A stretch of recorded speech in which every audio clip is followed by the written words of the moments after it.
एक बहुत ही interesting case के बारे में आज हम यहाँ बात करेंगे। सतलुज एक बहुत ही इंपॉर्टेंट फिल्म जिसके अंदर 25,001 मैसेकर की कहानी दिखाई जाती है।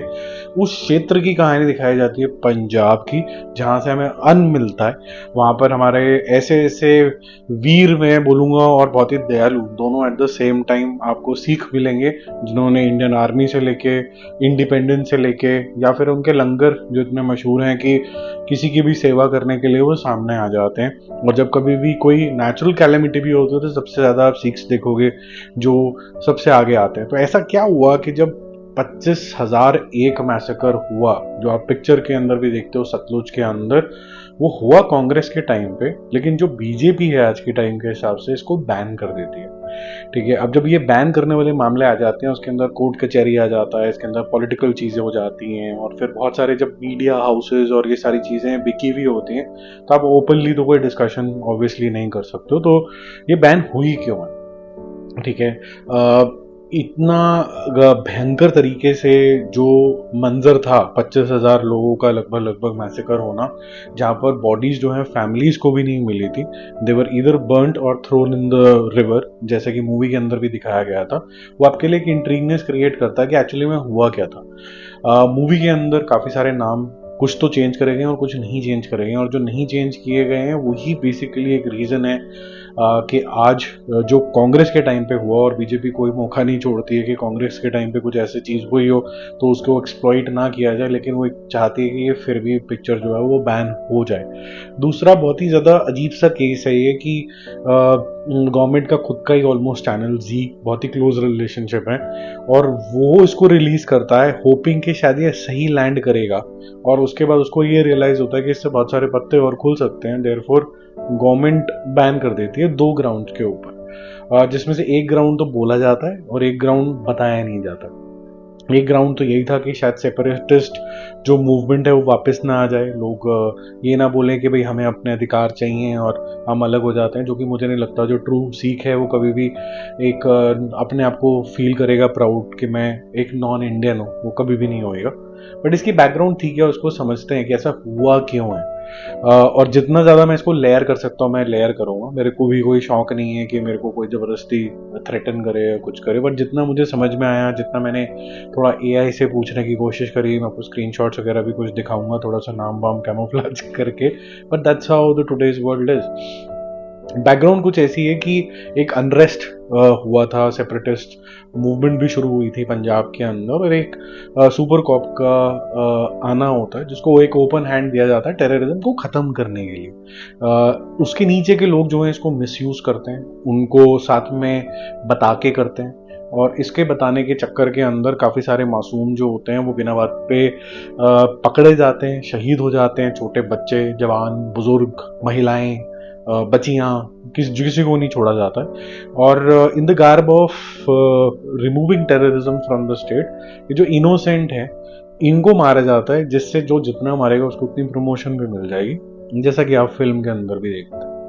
एक हीरो आते हैं जिनकी फैमिली तो नहीं, बट उनके कुछ रिलेटिव और उनके दोस्त यार के अंदर भी एक ऐसे कुछ लोग हैं जो मिसिंग हो जाते हैं। जसवंत सिंह कालरा साहब जो वॉइस रेस करते हैं अपने इंडिया के लेवल पे भी और इंटरनेशनल लेवल के ऊपर भी, कि यहाँ पर कुछ ऐसा हुआ है कि लोग गायब होने शुरू हो गए। फैमिलीज कंसर्न है ये गए कहाँ। जब उनको बताया जाता है तो ये बताया जाता है कि वो टेररिस्ट के पास हैं, कभी कभी ये बताया जाता है कि गायब हो गए हैं, और पता चलता है कि ये वही सब लोग हैं जिनको शमशान घाटों में जला दिया गया है। तो ये हीरो की आवाज़ को भी फिर दबाने की कोशिश करी जाती है, इनको भी अबडक्ट कर दिया जाता है, और ultimately he is also killed. अब सुप्रीम कोर्ट के पास जब ये सारे फैसले फूसले हुए, इवेंचुअली जब भी हुए केस सेटल हुआ, तो जो मेन कॉप था उसका नाम नहीं लिया जाता है। फिल्म बनती है दिलजीत दोसांझ, जिसके अंदर इन हीरो का रोल करते हैं जसवंत सिंह कालरा, और साथ में कवलजीत होते हैं जो एक कॉप का रोल करते हैं। सुरविंदर हैं जो कवलजीत के नीचे एक मेन कॉप का रोल करते हैं, और जो ये सब मैसेकर के मेन लीड होते हैं सोटू से। अर्जुन रामपाल जो सीबीआई इंस्पेक्टर होते हैं और सब कुछ देख रहे होते हैं, इसको केस को उजागर कर रहे होते हैं। और 127 कट लगाने की पुकार होती है कि इसको जब तक 127 कट नहीं लगाओगे, जब तक 25,000 को 4,000 के आसपास नहीं बताओगे किलिंग्स को, तब तक हम इसको रिलीज नहीं होने देंगे। और ये 4 साल तक फिल्म रिलीज नहीं होती है। और इवेंचुअली बिना कट्स के कहा जाता है बिना कट्स के, बट लोगों का मानना है कि फिर भी थोड़े बहुत कट हुए हैं इसके अंदर, कई कई एब्रप्ट एडिटिंग लगती है। बट उन सब कट्स के बावजूद भी ये लार्जली अनकट वर्जन, जैसे दिलजीत का एक लाइव सेशन भी हुआ इंस्टाग्राम के ऊपर, Z5 के ऊपर रिलीज होती है 1.5 दिन के अंदर। फ्राइडे को रिलीज होती है, लगभग संडे के आसपास ये टेक ऑफ भी हो जाती है। But why? तो ये जो सुपर कॉप हैं, ये जिन्होंने पंजाब को जैसे तैसे संभाला या नहीं संभाला, वो आपकी समझ के ऊपर है।